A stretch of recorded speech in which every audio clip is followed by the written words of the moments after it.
still remember that Monday morning like it was yesterday. The air inside the office was heavy, filled with the smell of burnt coffee, stress, and fake smiles. Everyone was busy chasing something: promotions, recognition, power, pretending to be teammates while secretly hoping the next person stumbled. It was the kind of place where success wasn't shared, it was stolen.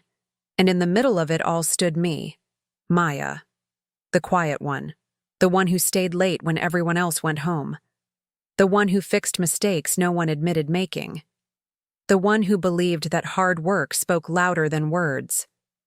I used to think that if you did your best and stayed honest, people would notice. But that Monday proved me wrong. Because in the corporate world, it's not the hardest worker who wins, it's the smartest manipulator.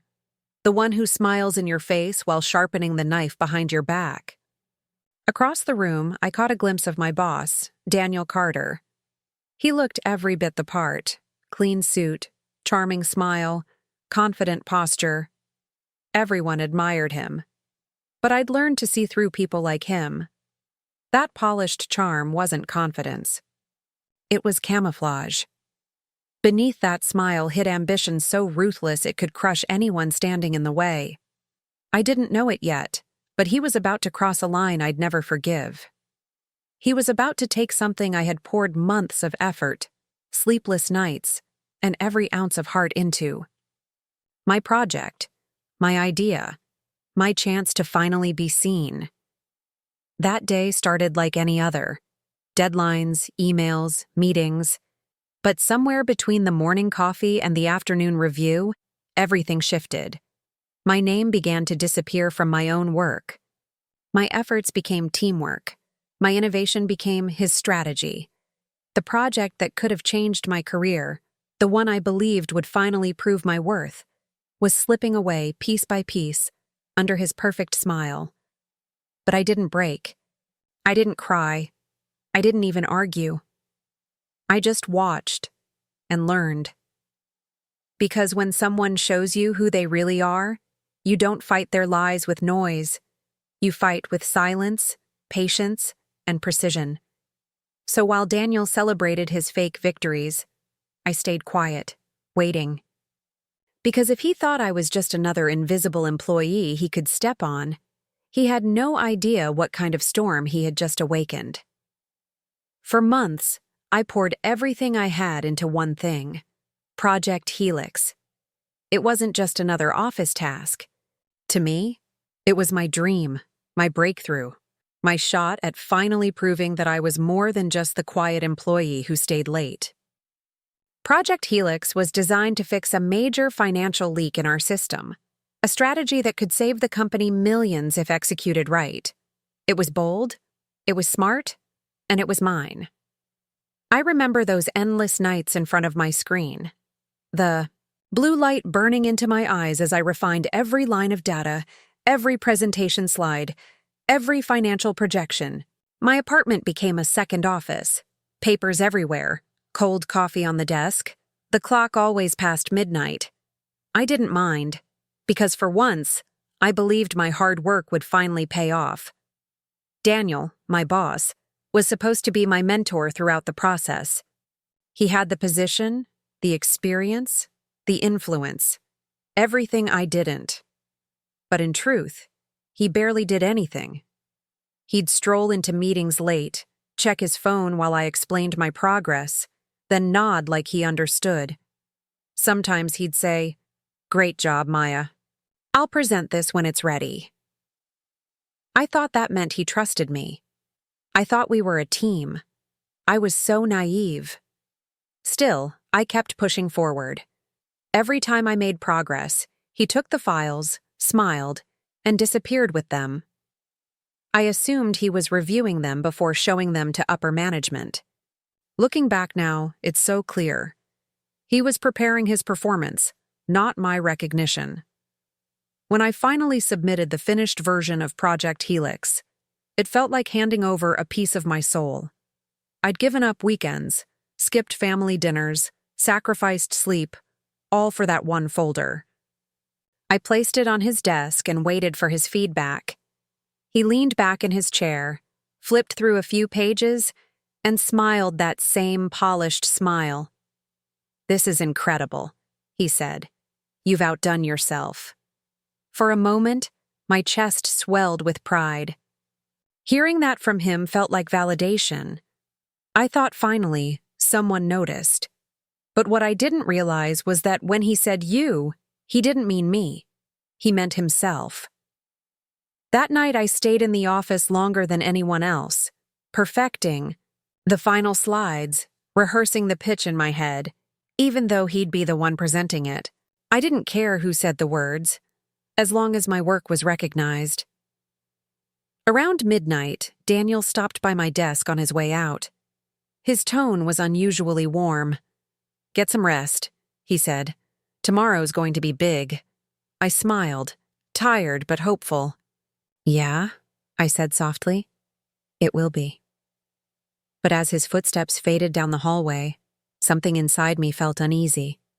A quiet, unexplainable tension that I ignored. Because tomorrow was going to be big, just not for me. Not yet. When I walked into the conference room the next morning, the air was thick with anticipation. The board members sat in a perfect line, their expensive suits and cold expressions filling the room with tension.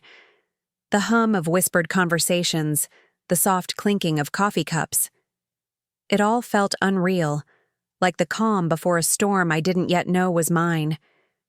Daniel stood at the front, perfectly composed, his tie sharp, his posture flawless. He looked like a man about to deliver a masterpiece. I sat near the corner, clutching my notes, heart racing but proud. This was supposed to be my moment, our moment, the day my work finally spoke for itself. Then the lights dimmed. The first slide appeared on the screen. My title, my structure, my design. Every word exactly how I'd written it. My breath caught in my throat. I leaned forward, waiting for him to acknowledge me, to introduce the project as a collaboration. But he didn't. He began to speak, confidently, passionately, using my words, my ideas, my language. Each sentence that came out of his mouth felt like a blade slicing through me. He said, "I've spent the last few months developing a new proposal, something that could revolutionize our financial operations." My proposal. My sleepless nights. I looked around the room, expecting someone to notice, to turn toward me, to realize what was happening. But no one did. They were too busy nodding, too captivated by Daniel's performance. Slide after slide, he presented my data, my projections, my analysis. Every chart he showed, every problem he solved, had my fingerprints all over it. And yet, to everyone else, it was all his. When one of the board members said, "This is brilliant, Daniel," he smiled that modest, practiced smile and said, "Thank you. It took me months to perfect this model." My stomach twisted. My hands went numb. I wanted to speak, but the words caught in my throat.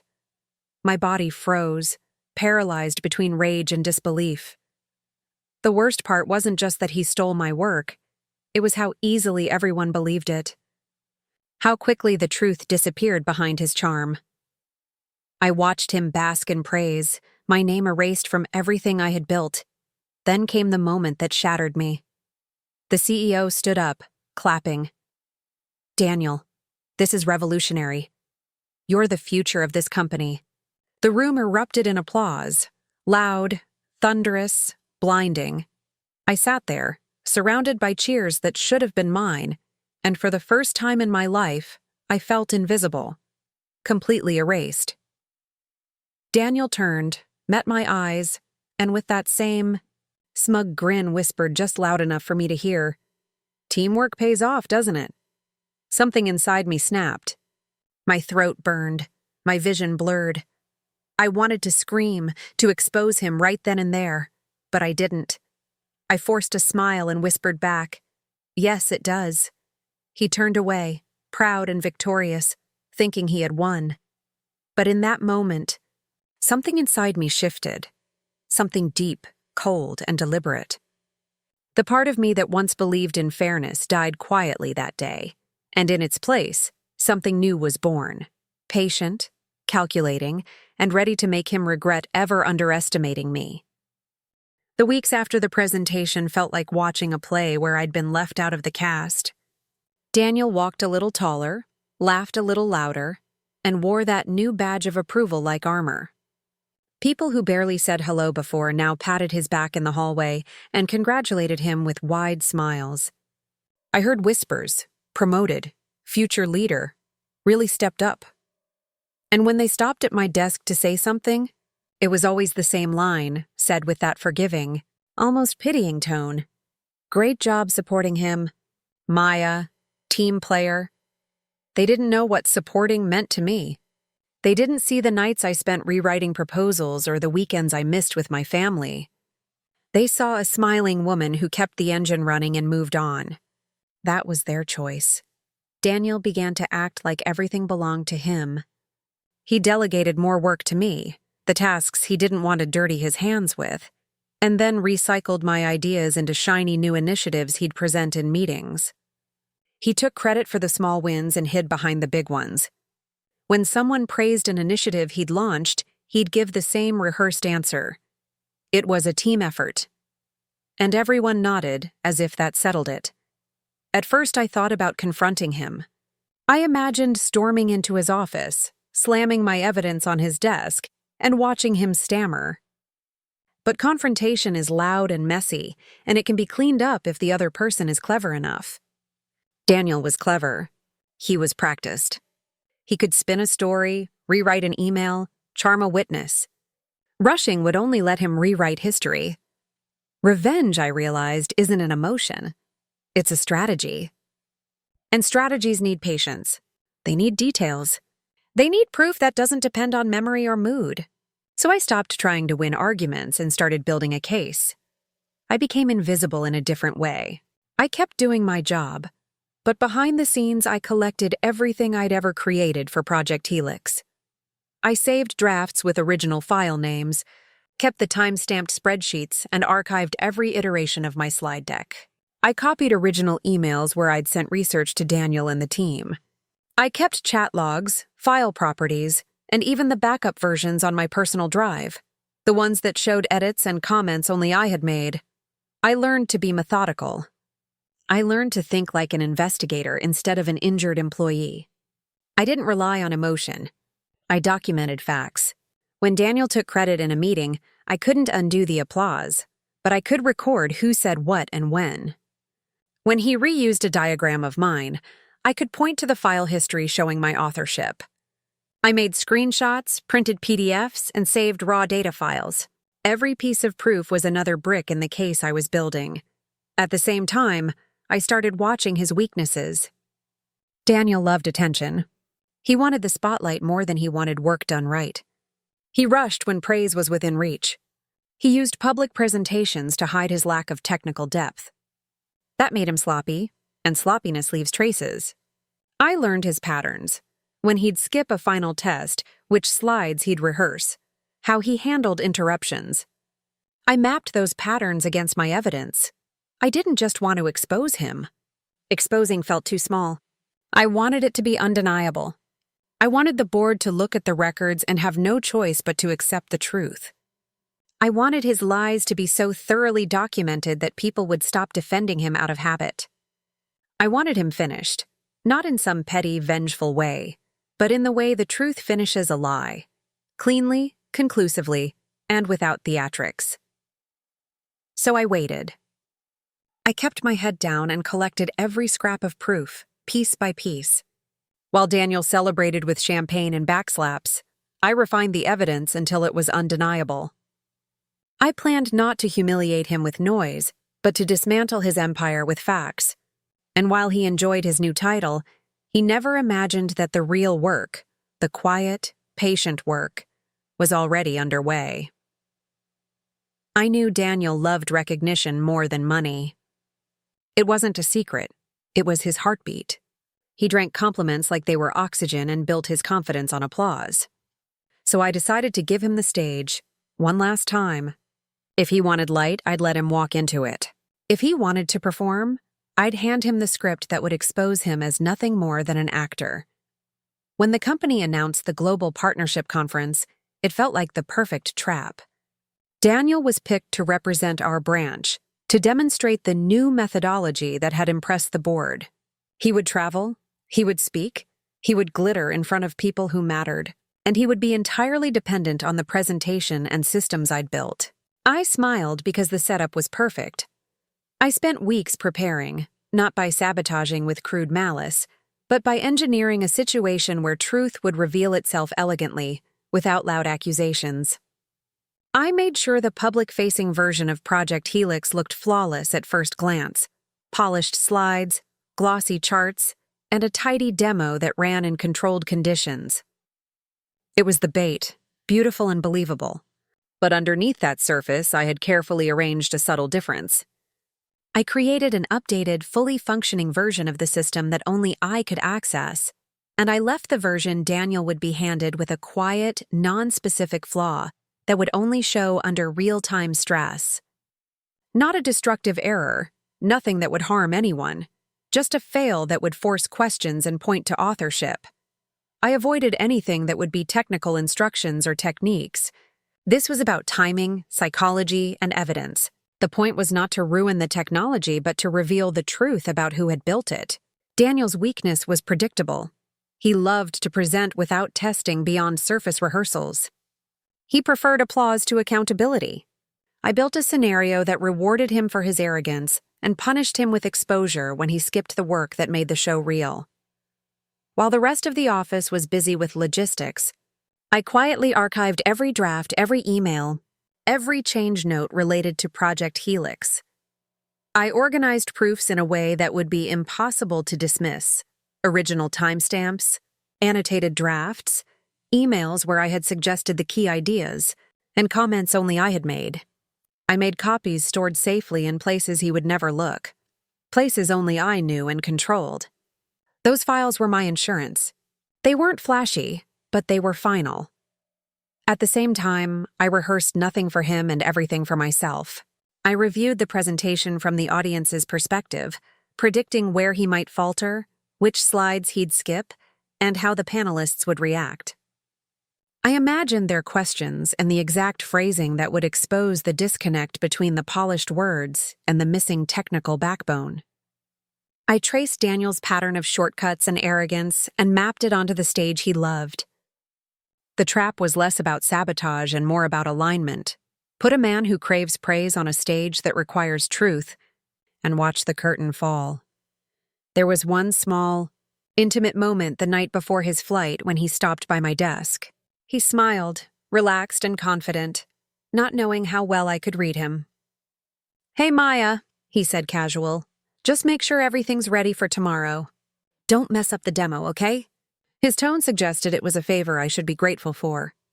He meant it as benign, not knowing the force behind my calm. I answered with the same polite face I'd worn for months. "It's all set, sir." "You'll shine," I said. He believed me. He trusted the appearance of readiness because he never wanted to look closer. He had no clue that by shine, I meant he would be carried into a light so bright it would reveal what he had tried to hide. And by all set, I meant I had arranged the only thing that would make his performance fail to cover his theft: a trail of undeniable proof and a staged, non-destructive flaw that would force attention back to the real author. I slept a little that night, a light, nervous sleep, because the plan was not about cruelty. It was about justice, about making sure recognition and responsibility met each other. I wanted the truth to land cleanly, to be understood, and to leave no room for the easy excuses the charming can spin. Daniel loved the spotlight. I gave it to him. He thought applause would follow. Instead, the light would show him for what he truly was. The next morning, the conference hall buzzed with excitement. Rows of executives, investors, and international partners filled the seats, their polished shoes tapping against the floor in anticipation. Cameras were ready. The big screen glowed with the company's logo. This was the moment meant to define our branch. And Daniel stood at the center of it all, looking every inch the star he believed himself to be. He walked to the stage with that familiar swagger, confident, composed, rehearsed. His suit was immaculate, his smile effortless, his voice steady. You'd never guess that beneath that calm, he was standing on a foundation built by someone else's sweat. The first few slides rolled perfectly. He spoke in that rehearsed rhythm, throwing around buzzwords and phrases that once came from my late-night notes. The audience nodded, impressed. The board members smiled. For a few minutes, I almost admired how smoothly he lied. Almost. Then came the moment I'd been waiting for. The point where he needed to show the live projections, the part that relied entirely on the system I had built. He clicked to the next slide. The graphs loaded. For a heartbeat, everything looked fine. Then, the numbers flickered. The lines warped. The screen flashed red before error messages filled the chart. The room went dead silent. Daniel froze. His practiced calm began to crack. He clicked again, faster, like he could force it back to life. The audience began to whisper. Someone coughed awkwardly. Just a technical issue, he muttered, trying to laugh it off. One moment, please. He fiddled with the keyboard, his fingers trembling. Sweat started to bead at his temples. The system refused to cooperate. Every click only made the failure louder. The CEO leaned forward, his brow furrowed. Technical issue? He said slowly. On your own system? Daniel hesitated, searching for words. It's never done this before, he stammered. The CTO frowned, pulling up the internal log on his tablet. After a few seconds of silence, he looked up and said clearly, Actually, these files were last modified under Maya's credentials. The name hung in the air like a spark. Heads turned, dozens of eyes shifting toward me. I sat in the second row, perfectly still, my heartbeat calm for the first time in months. I stood slowly, smoothed my jacket, and said, That's because I created the entire framework. Daniel just presented it. The room froze. The air felt electric, heavy with realization. Daniel's head snapped toward me, panic flashing in his eyes. That's not true, he blurted out. His voice cracked. She's lying. She only helped with small parts. But the CTO was already scrolling through the version history. Every file, every update, every structural change, they all trace back to Maya, he said flatly. Every single one. The CEO's face drained of color. He turned to Daniel, disbelief hardening into fury. Daniel, he said sharply. My office! Now! The applause that once surrounded him was gone, replaced by whispers and judgment. He tried to speak, but the words collapsed in his throat. His confidence, his reputation, his entire facade, gone in seconds. He walked off the stage like a man whose mask had been ripped away. Every step echoed louder than the last. The spotlight that once adored him now exposed him completely. I sat back down, my hands steady, my breathing even. Around me, people were murmuring, connecting the dots, realizing what had really happened. For the first time in years, I didn't feel invisible. I didn't feel small. I felt seen. And in that quiet moment, while Daniel's empire crumbled in front of everyone he had deceived, I didn't smile out of cruelty. I smiled because justice had finally spoken, not through anger, not through vengeance, but through truth. A week later, it was official. Daniel was gone. Terminated, escorted out of the building, his office cleared of personal belongings. The whispers that had floated around the company finally became loud conversations. People who once laughed at my quiet diligence now looked at me with a mix of respect and awe. The company offered me his position. The corner office, the title, the salary, the prestige, all of it. I sat in the HR office, listening to the proposal, nodding politely. But inside, I felt no desire. I had spent years chasing recognition, believing it would bring me fulfillment. I had learned that power doesn't come from titles. It comes from control over your own work, your own truth. I wanted peace, not revenge, not a larger office. So I declined. I thanked them, smiled, and walked out with my integrity intact. That day, I realized something fundamental. You don't need someone else's validation to own your worth. You only need to claim it for yourself. Instead, I poured my energy into something I had been dreaming about quietly for years. I started my own consulting firm, specializing in helping employees protect their intellectual property, their ideas, and their innovations. I became the person I had once wished existed, the one who quietly fights for those whose contributions are overlooked, who ensures their work can never be stolen without consequence. My clients ranged from ambitious young analysts to seasoned professionals who had been silenced too long. And through this, I found a new kind of power, one that didn't require stepping on anyone else to achieve. As for Daniel, I heard occasional rumors. He was still searching for a job, still charming enough to get interviews, but his reputation preceded him now. No one trusted him the way they had before, and the veneer of success he had carefully built was gone.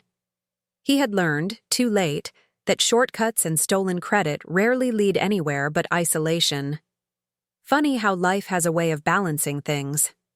The people who chase revenge obsessively often find themselves trapped in its weight. But when you stop chasing, when you focus instead on your own growth and integrity, the world shifts to meet you where you stand. I didn't need him to fail for me to succeed. I only needed to take my power back. And in doing so, I found something far more valuable than a title or a promotion. I found myself. If you've ever been betrayed at work, someone who took your ideas, claimed your effort, or tried to dim your light, know this. You don't have to fight fire with fire. You don't have to destroy them to win. True victory comes from something quieter, something stronger, refusing to let them define your worth. Revenge isn't always about confrontation, anger, or getting even. Often, it's about rising above. It's about building yourself so high, so firmly rooted in your own truth and talent, that no lie, no theft, no manipulation can touch you.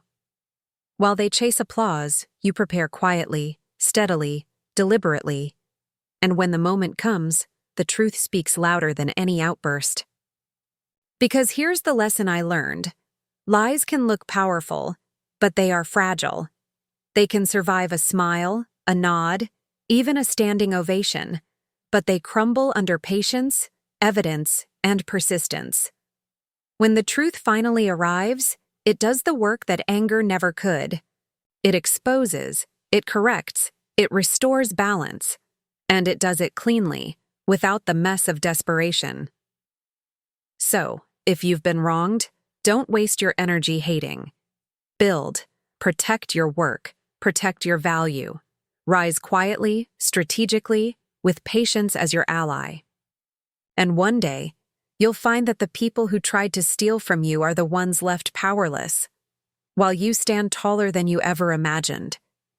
Because when truth finally speaks, lies collapse on their own. And in that silence, you find your strength, your justice, and your peace.